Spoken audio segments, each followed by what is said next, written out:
Hi and welcome to this series of YouTube tutorials on Microsoft Excel.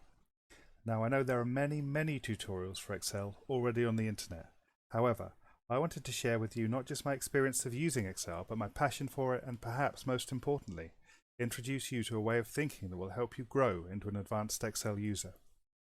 A mindset that can be taken beyond Excel and applied in many computing environments if you need it to.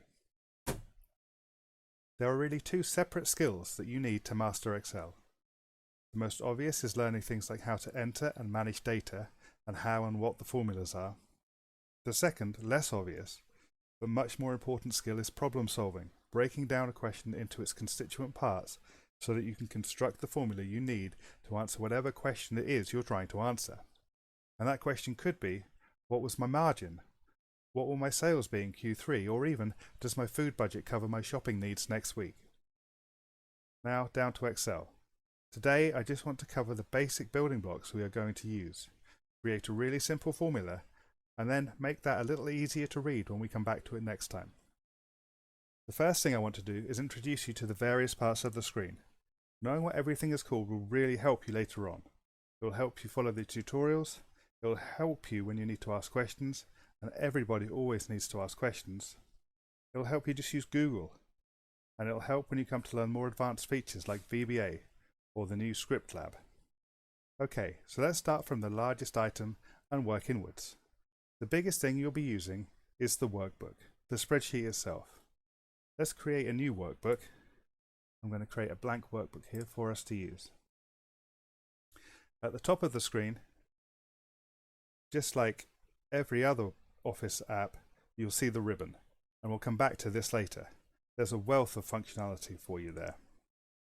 Inside the workbook, you'll see a grid, and below that, these tabs. Each tab represents a worksheet within the workbook. You can use worksheets to separate pieces of work or components of a more complex problem. You can see the worksheet is divided up into a grid of cells.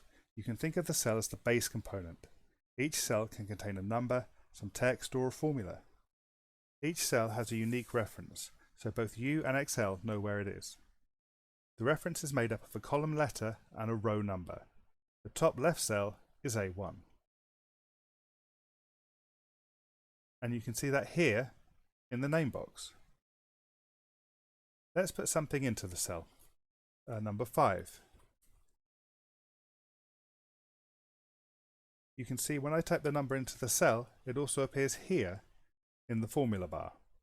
When I just put a number in the cell, you can see the formula bar and the cell contain the same information.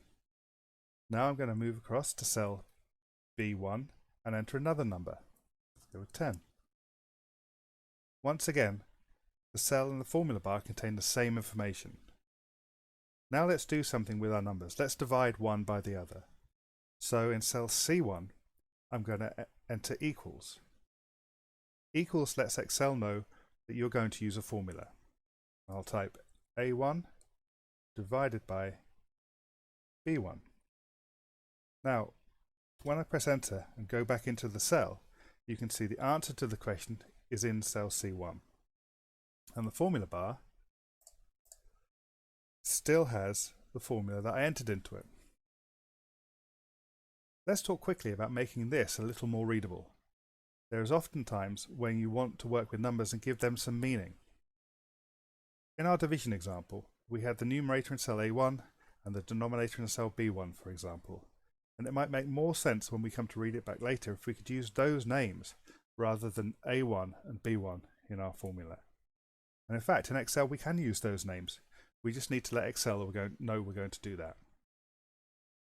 So if I select cell A1 and then click in the name box, I can actually rename cell A1. So I'm going to type numerator.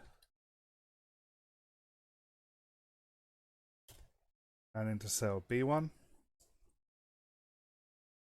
I'm going to click in the name box and rename it denominator.